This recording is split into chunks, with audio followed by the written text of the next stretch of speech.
Assalamualaikum warahmatullahi wabarakatuh. Warisan Islam abad pertengahan yang merupakan abad keemasan Islam itu sangat kaya sekali. Warisan intelektual, warisan politik, warisan kesenian, warisan kebudayaan, warisan pemikiran dalam bidang hukum, warisan dalam pemikiran teologi dan filsafat dan sebagainya, sangat kaya sekali. Hanya saja warisan Islam yang sangat kaya ini kadang-kadang dipandang secara sepihak oleh generasi Islam sekarang. Saya kira generasi Islam sekarang ini banyak yang tidak memahami bahwa apa yang disebut sebagai peradaban Islam, ya.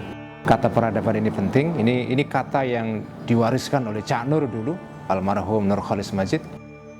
Islam sebagai peradaban itu kurang banyak difahami sekarang dimensi-dimensinya. Sekarang ini kalau kita melihat Islam, itu lebih banyak fokus kita itu adalah pemikiran Islam, sejarah Islam yang terkait dengan ulama tafsir, ulama hadis, mungkin sebagian ulama tasawuf, ulama kalam atau teologi. Tetapi warisan-warisan Islam atau sarjana Islam, intelektual Islam, cendekiawan Islam di luar itu kurang dikenal. Nah, kalau kita melihat Islam sebagai peradaban, kita harus melihat peradaban Islam itu dalam dimensinya yang kaya dan luas, sehingga pemahaman kita tentang sejarah Islam tidak sempit sebetulnya. Kalau kita memandang Islam itu hanya ahli tafsir saja, kalau kita memandang sejarah intelektual Islam itu hanya ahli hadis saja atau ahli fikih saja, tapi tidak memandang ahli-ahli atau sarjana Islam di bidang-bidang yang lain, kita akan punya pandangan yang satu sisi saja terhadap sejarah Islam yang kaya itu.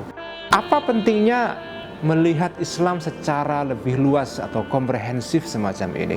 Melihat Islam sebagai peradaban, sebagai civilization, sebagai hadoroh dalam bahasa Arabnya.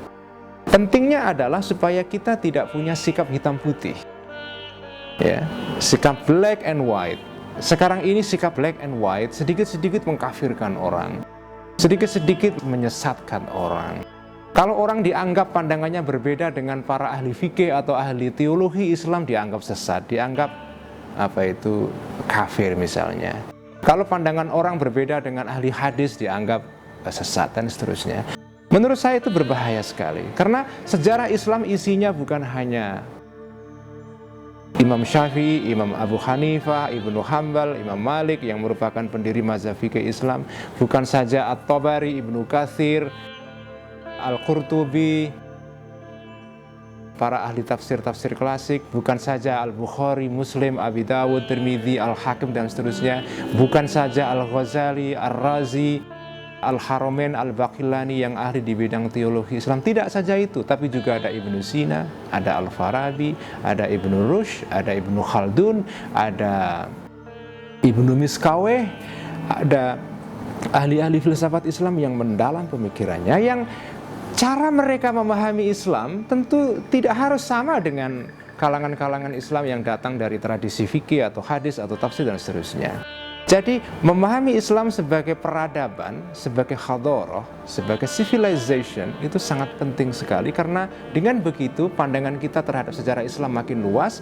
Dan kalau kita punya pemahaman semacam itu, sekarang pun kita akan mempunyai sikap yang luas juga, yang tidak black and white, toleran terhadap perbedaan internal dalam Islam. Saya masih ingat kata-kata Cak Nur, umat Islam memerlukan bukan saja toleransi eksternal, toleransi terhadap kelompok-kelompok agama yang berbeda, Kristen, Yahudi, Hindu, Buddha, dan seterusnya, tetapi umat Islam juga perlu mengembangkan sikap toleransi internal, at-ta'addudiyah, ad-dakhiliyah, toleransi internal.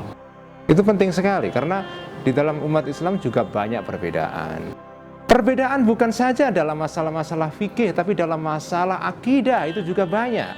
Ini jangan lupa, para kalangan Islam sekarang ini menganggap bahwa perbedaan Islam itu oke sejauh menyangkut masalah furu'iyah atau masalah fikih. Tapi kalau sudah masalah akidah, itu nggak boleh, harus satu sikap umat Islam. Siapa yang bilang? Sejarah Islam kaya dengan perbedaan dalam masalah akidah. Perbedaan tentang bagaimana memahami sifat-sifat Tuhan antara Ibnu Taimiyah, orang Asy'ariyah, orang Salaf, orang Khalaf, antara satu ulama kalam satu dengan yang lain, antara Mu'tazilah dengan kaum Ahli Sunnah, antara Ahli Sunnah dengan kaum Mujassimah misalnya, atau yang lain, itu beda-beda semua. Di kalangan Sunni sendiri, teori Asy'ariyah mengenai sifat Tuhan berbeda dengan teori para kaum Salafi Wahabi sekarang, atau Ibnu Taimiyah misalnya. Jadi perbedaan dalam akidah pun juga ada. Pluralisme dalam pemahaman terhadap akidah, terhadap Allah sendiri sebagai Tuhan, sifat-sifatnya, zatnya, dan tindakan-tindakannya, itu juga ada. Jadi dengan memahami Islam sebagai peradaban yang kaya ini, kita mengharap umat Islam sekarang tidak punya sikap black and white, tidak mudah menyesatkan, mengkafirkan, dan seterusnya. Dan dengan begitu kita membangun peradaban yang toleran. Itulah peradaban yang kita inginkan, peradaban Islam ke depan. Sekian, wassalamualaikum warahmatullahi wabarakatuh.